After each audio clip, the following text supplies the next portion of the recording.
A quick note about today's lesson. First, I sure hope you downloaded the Patient Empowerment and Self-Care Manifesto from video lesson number 1 and read the introduction. So you have started your process of uncovering and understanding all the Chinese medical system has to say about patient empowerment and self-care. In 20 years of study, travel, and teaching, working on several continents and in collaboration with some of the highest level medical professionals in their respective fields, I have not discovered another source of learning that makes this foreign and very different, and often confusing, system more easily understood than my Patient Empowerment and Self-Care Manifesto and the accompanying membership site. In fact, that's exactly why I wrote it.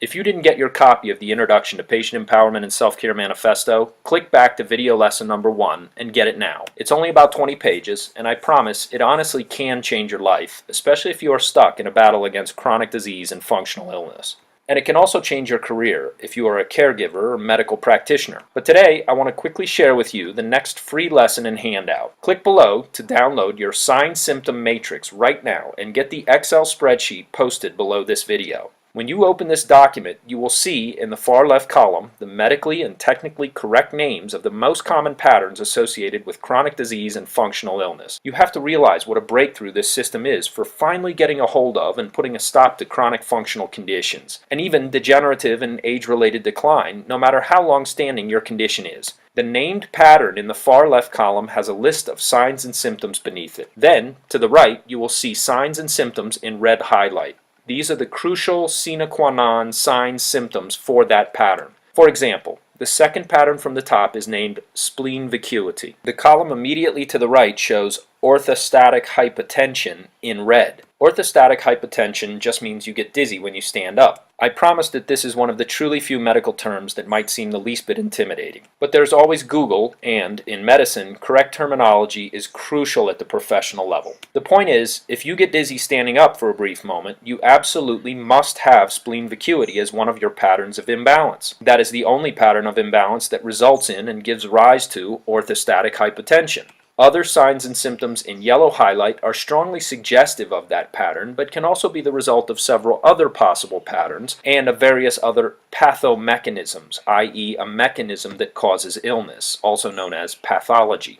Then, again scanning to the right, you see columns for diet, exercise, remedies and treatments, state of mind practices, and the chapters in each main section of the book and member site that remedy and or regulate that pattern. Get it? I've done all the difficult conceptualization and organization work for you so you can quickly and easily grasp the logic of the Chinese medical system for patient empowerment and self-care. Once you learn the logic of this sophisticated and elegant approach, well, it's like having a wish-fulfilling gem. You can go in any direction to address any common chronic functional condition that you encounter. Beautiful. And unlike lots of fad diets and fad exercise routines and trendy supplements sold as magic cure-alls, this system is focused on the patient and the patient's changing needs. Obviously, there is no single diet or exercise or remedy that treats everyone. That's preposterous. But that's mostly what you get in natural medicine in modern North American culture. Remember, the main focus is the patient and his or her signs and symptoms, always. Click below if you have not already. Check out the sign-symptom matrix and maybe even go back and reread the introduction from yesterday's lesson once more. Because tomorrow I'm going to give you a brief lecture explaining the Chinese medical system of functional physiology so you can truly understand how ancient holistic theory conceives of health and illness and what can be done about it. My goal is to teach you to think for yourself so you can act on your own. That's real patient empowerment and self-care. Stay tuned for video lesson number 3 tomorrow on the number 1 most confusing concept that destroys most people's understanding of patient empowerment and self-care, explained in plain everyday speech. Oh, and a quick word about the difference between a sign and a symptom before you look at the sign-symptom matrix. A red tongue with teeth marks on the edges is a sign. It can be seen and it can be verified objectively by multiple parties. Healthy debate between professionals may exist about the degree of severity, but a red tongue with teeth marks on the edges is a red tongue with teeth marks on the edges. Period. Don't complicate matters. Think objectively. The Chinese medical system highly values objective evidence and hardcore rational analysis along with logical methodology. This is very often a surprise to a lot of people who have mistakenly been led to the misapprehension that ancient holism is all mystical New Age intuition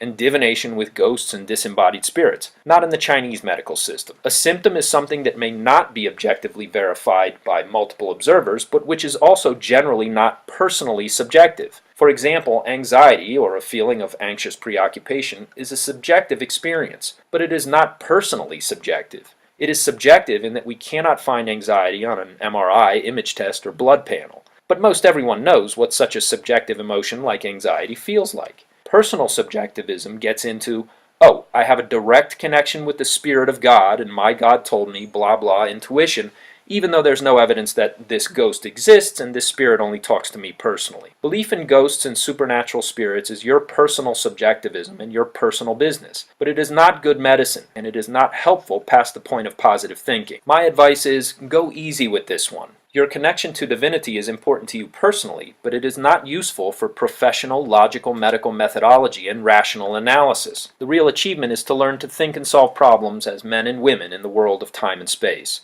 This is professional medicine, and this is what the holistic system actually has and what so few Westerners actually understand about the Chinese achievement in creating a logical, holistic system of patient empowerment and self-care. I personally pray every day, and I can tell you it is a very valuable part of my life.